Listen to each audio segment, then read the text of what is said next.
También que usted se va a reunir muy poco tiempo con Gabriel Boric, con el presidente Alberto Fernández. Hay una tendencia en América Latina, con las últimas elecciones, con victorias de distintos gobiernos progresistas.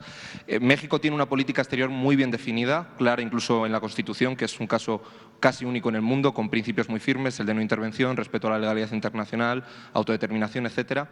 Pero, evidentemente, esos principios que también se han mantenido en el tiempo se han interpretado de manera muy distinta con los gobiernos del PRI, con los gobiernos del PAN y ahora con usted. Usted ha tenido una apuesta muy firme por la integración latinoamericana, lideró la CELAC, la presidencia pro tempore, que se la dejó a Alberto Fernández recientemente. Su administración se ha mostrado también muy crítica con la OEA, ha tenido posicionamientos duros por la posición de Estados Unidos en la región. Hemos visto recientemente iniciativas en la OEA precisamente respecto a Venezuela, también una posición asertiva hacia Nicaragua o Venezuela, que se han desmarcado otras posiciones, una condena muy recientemente, el viernes, respecto a Cuba también, de apoyo.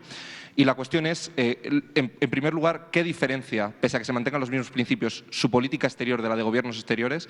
Y, en segundo lugar, esa apuesta por la integración, esa apuesta por garantizar una América Latina más unida, ¿cómo cree que se va a concretar o cómo cree que se va a recordar este Gobierno de la Cuarta Transformación ahora y en sexenios venideros, si es que continúan, para garantizar ese sueño, esa meta que a día de hoy en América Latina sigue sin materializarse en toda su capacidad? Muchas gracias. Bueno, yo pienso que debe de procurarse el sueño de Bolívar, de la integración de nuestra América, como diría Martí, con el agregado de que tiene que ser la unión de todo el continente, incluyendo Canadá y Estados Unidos.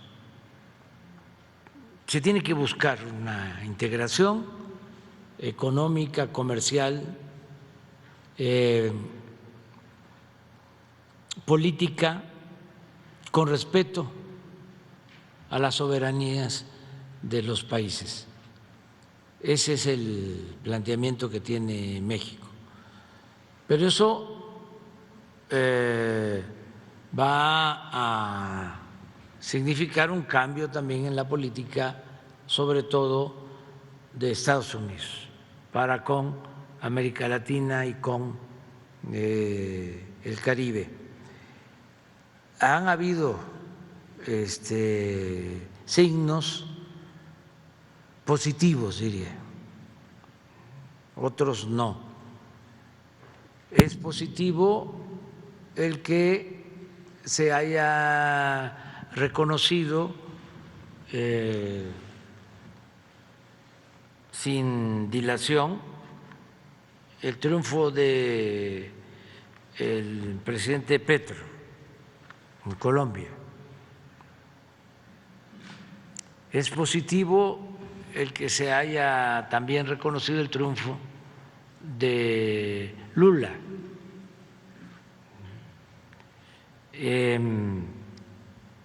Es positivo el que no tengan una actuación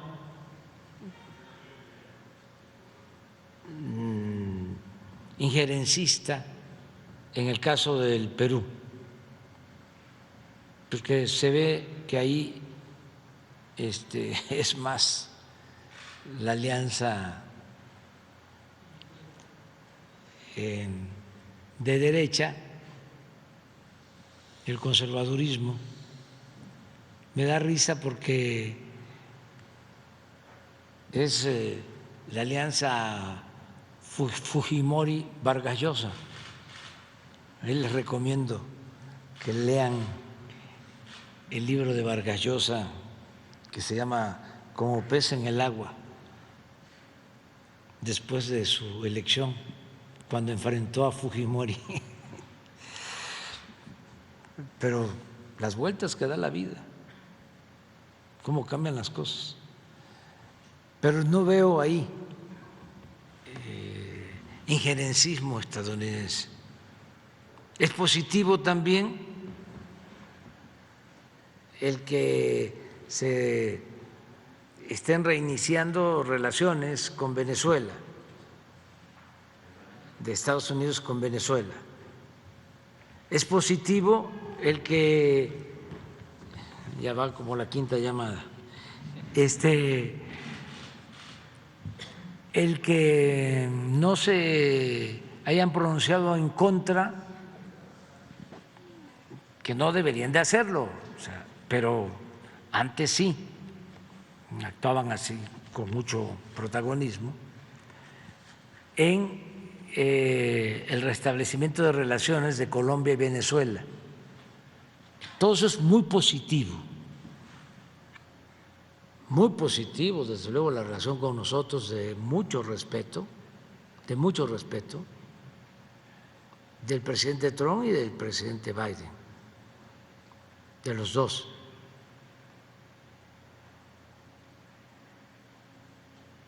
Si acaso, bueno, no, quiero hablar de lo positivo porque hay elecciones mañana en Estados Unidos y mejor nos quedamos callados. Mañana hay elecciones que son muy importantes en Estados Unidos. Y entonces, pero bueno, regresando, yo pienso que es posible una integración completa. Así como surge la Comunidad Europea y luego se convierte en la Unión Europea, así, para toda América, como una región en el mundo que tiene mucho potencial y que tendría posibilidades para un desarrollo con justicia en beneficio de todos los pueblos, de todos los países, para que América no sea considerada o se le considere como un continente de desigualdad, como desgraciadamente lo es, y de pobreza, ¿no? Entonces, sí podemos lograr esta unión, ¿no? Y ahora con el triunfo de Lula en Brasil, hay condiciones inmejorables. Lula es un gran dirigente, con mucho prestigio en los países de América Latina, del Caribe, del mundo. Además, lo quiere mucho el pueblo en Brasil, sobre todo la gente humilde, la gente pobre. Él gana la elección, yo se lo dije en una conversación que tuvimos, con el apoyo de los pobres, porque en clases medias y altas no le favoreció el voto, pero en la población pobre, mayoritaria, se votó por él, porque la gente humilde, pobre, es muy buena, es puro corazón y es muy agradecida. Yo aquí decía, cuando estábamos vacunando por la pandemia, llegaba una señora, o sea, con todo respeto lo digo también, o un señor, se bajaba de un carro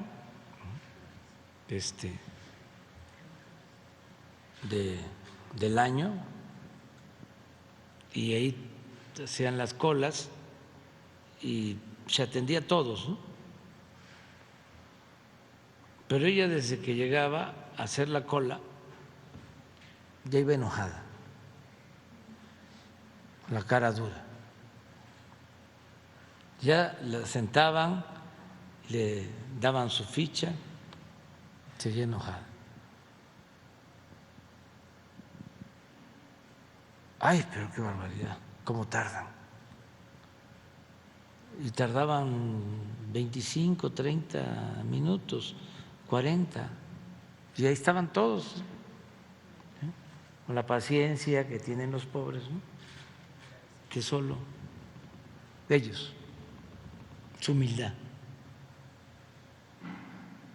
Y a la señora la vacunaban y todo.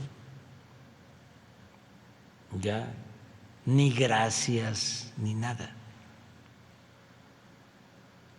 La misma señora, nada más que humilde, o el señor humilde, una cara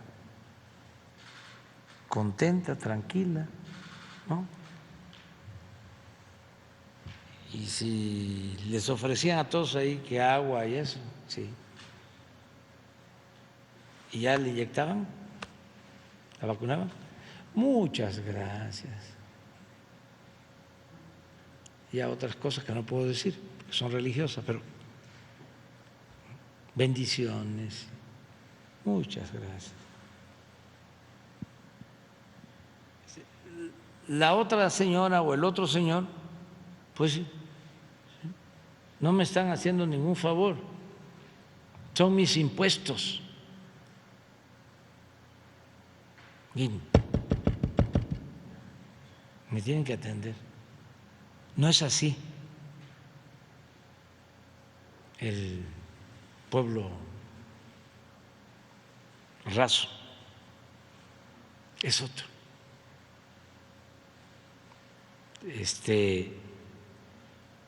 Entonces,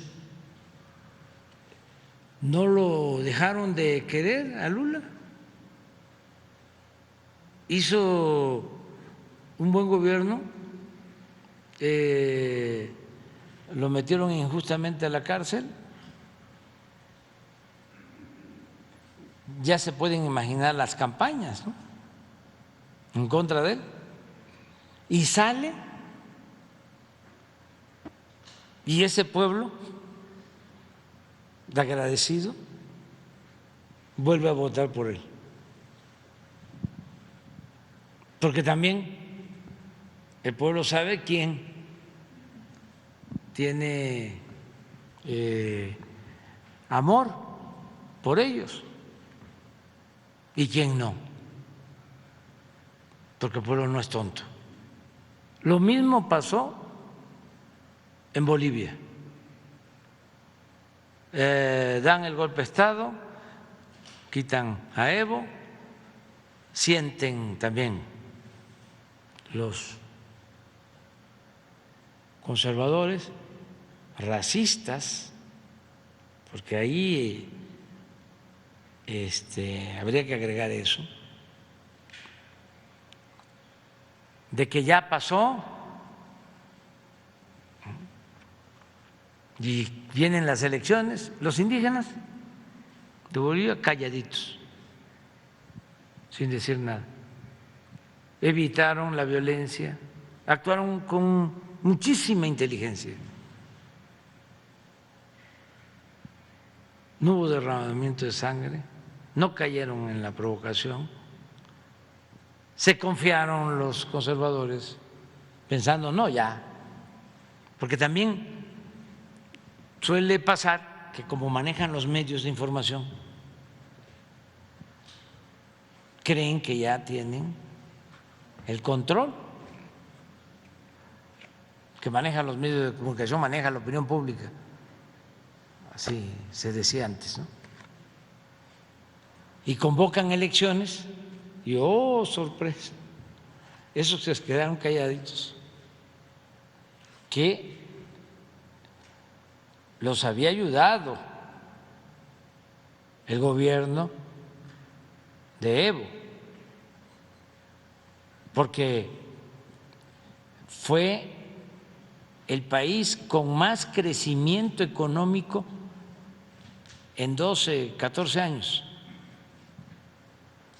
y crecimiento económico con distribución de riqueza.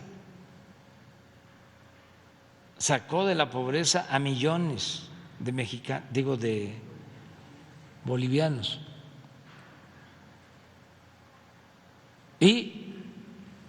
ahí está Luis Arias, Lucho, de nuevo. Entonces, la elección, esto es para los políticos jóvenes, es que no se puede llevar a cabo una transformación sin atender al pueblo para apoyarse en el pueblo y enfrentar los embates del conservadurismo. Esa es la elección. Si no se cuenta con el respaldo del pueblo, no se resiste. Y para contar con el respaldo del pueblo, ¿sí?, hay que considerar al pueblo como el principal actor de la vida pública, el principal actor de la vida pública. No a los periodistas, no a los intelectuales, no a los empresarios, no a los políticos, al pueblo. Y va uno a lo seguro. Como decía Juárez, con el pueblo todo, sin el pueblo nada. Entonces, estamos por la integración de toda América y nos da mucho gusto que estés aquí con nosotros. No va a ser en Oaxaca, va a ser en la Ciudad de México. Por cuestiones logísticas. Va a ser 23